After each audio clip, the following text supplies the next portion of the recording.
बिहारमध्ये 2 टप्प्यांच्या निवडणुकीत रेकॉर्ड ब्रेक मतदान झालं होतं. तब्बल 67.13%. राज्याच्या आजपर्यंतच्या इतिहासातलं सर्वाधिक जास्त मतदान म्हणजे सत्ता बदल हा ट्रेंड पाहता यावेळी बिहारमध्ये बदल घडून येईल, महागठबंधन क्लीन स्वीप करेल, तेजस्वी यादव मुख्यमंत्री बनतील असं बोललं जात होतं. पण आज 14 नोव्हेंबरच्या सकाळपासून निकाल यायला सुरुवात झाली आणि 12 वाजेपर्यंत चित्र स्पष्ट झालं. राज्यात एनडीए दणदणीत विजय मिळवताना दिसतेय. सुरुवातीच्या ट्रेंडपासून एनडीएनं जी आघाडी मिळवली ती आघाडी अजूनही कायम आहे. 12 वाजेपर्यंतच्या मतमोजणीनंतर बिहारमध्ये काय कौल हाती येत आहे, एनडीए आणि महागठबंधनमध्ये कोण किती जागांवरती आघाडीवर आहे, कोणते उमेदवार पुढे आणि कोण पिछाडीवर आहे, लेटेस्ट अपडेट जाणून घेऊयात या व्हिडिओमधून.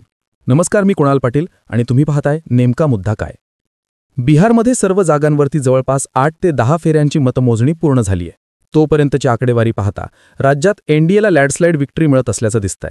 सध्या एनडीए 243 पैकी तब्बल 191 जागांवरती आघाडीवर आहे, तर महागठबंधन फक्त 47 जागांवरती लीड मिळवलाय. निवडणुकीच्या आधी जोरदार हवा करणारा प्रशांत किशोर यांचा जनसुराज्य पक्ष रेसमधून बाहेर फेकला गेलाय. एनडीएचा विचार केला तर भाजपकडे सध्या 85 जागांवर लीड आहे, तर नितीश कुमार यांचं जेडीयू 77 जागांवरती आघाडीवर आहे. चिराग पासवान यांच्या एलजेपीकडे 21 जागांवर लीड आहे. गेल्या विधानसभा निवडणुकीत भाजपनं 74, जेडीयूनं 47 आणि एलजेपीनं फक्त 1 जागा जिंकली होती. मात्र आता त्यांच्या जागांमध्ये लक्षणीय वाढ होत असल्याचं दिसतंय. दुसरीकडे महागठबंधनचा विचार केला तर तेजस्वी यादव यांचा आरजेडी 38 आणि काँग्रेस फक्त 5 जागांवरती आघाडीवर आहे. सीपीआयएमएल 6 जागांवरती लीड आहे. गेल्या निवडणुकीत आरजेडीनं सर्वाधिक 75, काँग्रेसनं 19 आणि सीपीआयएमएलनं 12 जागा जिंकल्या होत्या.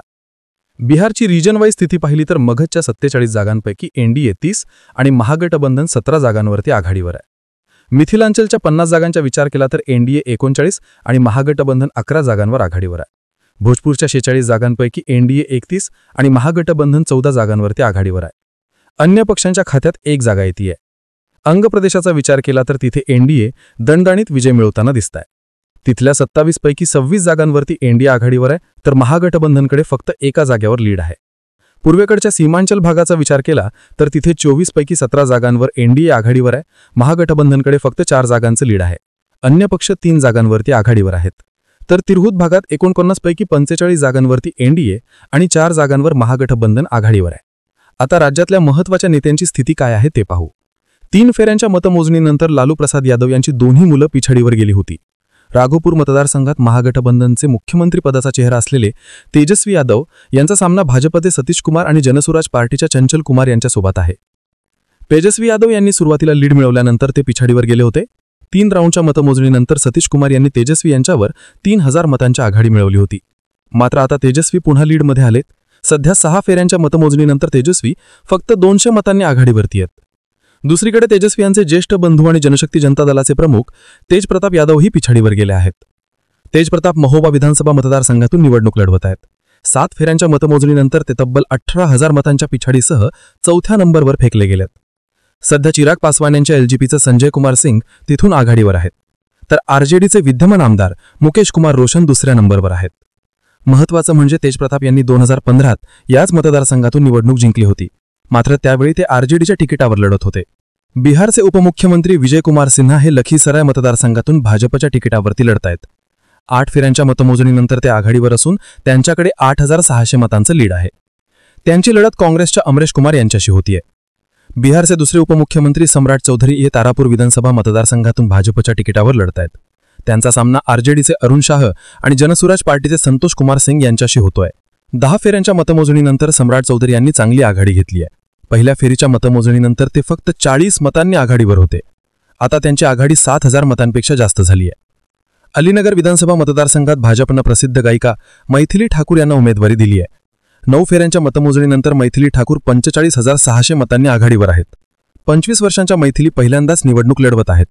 राज्याच्या मोकामा विधानसभा मतदारसंघावर सगळ्या देशाचं लक्ष लागलंय. तिथं जेडीयूकडून बाहुबली उमेदवार आनंद सिंग निवडणूक लढवत आहेत. त्यांचा सामना आरजेडीचे दुसरे बाहुबली नेते सूरजभान यांच्या पत्नी वीणा देवी आणि जनसूरज पक्षाचे पियुष प्रियदर्शी यांच्यासोबत आहे. 16 फेऱ्यांच्या मतमोजणीनंतर आनंद सिंग जवळपास 17,000 मतांनी आघाडीवर आहेत. निवडणुकीच्या प्रचारादरम्यान आनंद सिंग दुलारचंद यादव यांच्या हत्येच्या प्रकरणामुळे चर्चेत आले होते. या प्रकरणात FIR दाखल झाल्यानंतर त्यांना अटकही करण्यात आली. आनंद सिंग सध्या जेलमध्येच आहेत. पण मोकामामधून आनंद सिंग आघाडीवर असल्याचं समोर आल्यानंतर त्यांच्या मतदारसंघात कार्यकर्त्यांकडून जोरदार बॅनरबाजी करण्यात आली। मोकामा मतदारसंघात जेल का फाटक टूटेगा, मेरा शेर छुटेगा अशा आशयाचे बॅनर लागले आहेत। आरजेडीने छपरा विधानसभा मतदारसंघात प्रसिद्ध भोजपुरी गायक केसरीलाल यादव यांना तिकीट दिलंय। यांच्या विरुद्ध भाजपकडून छोटी कुमारी निवडणूक लढवत आहेत। केसरीलाल यादव सुरुवातीच्या ट्रेंडमध्ये पिछाडीवर होते। आता 4 फेऱ्यांच्या मतमोजणीनंतरही ते जवळपास 3000 मतांनी पिछाडीवर आहे। भाजपच्या छोटी कुमारी यांनी सध्या तिथे आघाडी मिळवली आहे। दुसरीकडे प्रसिद्ध भोजपुरी गायक पवन सिंग यांच्या पत्नी ज्योती सिंग ह्या रोहतास जिल्ह्यातल्या काराकाट मतदारसंघातून अपक्ष निवडणूक लढवत आहेत। त्या सध्या पिछाडीवर आहेत। तिथून CPIML अरुण सिंग 1800 मतांनी आघाडीवर आहेत। असरुद्दीन ओवैसी यांच्या MIMनं या निवडणुकीत 25 जागांवरती उमेदवार उभे केलेत। यापैकी बहुतेक जागा सीमांचल भागातल्या मुस्लिम बहुल जिल्ह्यांमधल्या आहेत। आतापर्यंतच्या ट्रेंडनुसार MIMचे फक्त अख्तर अली इमान हे एकच उमेदवार आघाडीवर आहेत। ते पूर्णिया या जिल्ह्यातल्या अमोर विधानसभा मतदारसंघातून निवडणूक लढवत आहेत। त्यांच्याकडे 17000 मतांचं लीड आहे। गेल्या विधानसभा निवडणुकीत MIMनं 5 जागा जिंकत सगळ्यांनाच धक्का दिला होता। बिहार विधानसभा निवडणुकीच्या पहिल्या फेऱ्यांचे ट्रेंड समोर आल्यानंतर यावर विविध नेत्यांच्या प्रतिक्रियाही आल्यात। काँग्रेस नेते पवन खेरा यांनी यावरून थेट निवडणूक आयोगावरती निशाणा साधलाय। पवन खेरा म्हणाले की सुरुवातीच्या ट्रेंडवरून ज्ञानेश कुमार बिहारच्या लोकांविरुद्ध यशस्वी होताना दिसतायत। ही लढाई भाजप, काँग्रेस, RJD आणि JDU यांच्यात नाहीये, तर ती ज्ञानेश कुमार आणि देशाच्या लोकांमधली लढाई आहे। काँग्रेस समर्थक पूर्ण्याचे अपक्ष खासदार पप्पू यादव म्हणाले की आम्हाला सुरुवातीचे ट्रेंड स्वीकारावे लागतील। हे बिहारसाठी अत्यंत दुर्दैवी आहे। मी जनतेला काहीही म्हणू शकत नाही। मी त्यांच्या निर्णयाचे स्वागत करतो, पण हे बिहारसाठी दुर्दैवी आहे। या ट्रेंडवर प्रतिक्रिया देताना केंद्रीय मंत्री गिरिराज सिंग म्हणाले, ज्या लोकांना बिहारचं राजकारण समजतं त्यांना आता कळालं असेल, बिहारच्या जनतेला जंगलराज नकोय। हा विजय भाजपचा आहे। बिहार झालं, आता पुढचा टार्गेट बंगाल आहे, अशी प्रतिक्रिया गिरिराज सिंग यांनी दिली। एकूणच सुरुवातीचा ट्रेंड पाहता भाजप 85 जागांवर आघाडीवरती आहे। त्यापैकी 60 जागांवर भाजपच्या उमेदवारांचे मार्जिन हे 10,000च्या आसपास आहे। आतापर्यंत मतमोजणीच्या 8 ते 9 फेऱ्या झाल्यात, त्यामुळे भाजपच्या उमेदवारांचे लीड पुढच्या काही फेऱ्यांमध्ये आणखी वाढण्याची शक्यता आहे। या ट्रेंडवरून NDA राज्यात दणदणीत विजय मिळवत असून पुन्हा एकदा नितीश सरकार येत असल्याचं दिसतंय। आता शेवटचा निकाल हाती आल्यानंतर कोणाला किती जागा मिळतात हे पाहणं महत्त्वाचं असेल। तुम्हाला काय वाटतं, बिहारमध्ये आता मुख्यमंत्री पदाचा चेहरा कोण असेल?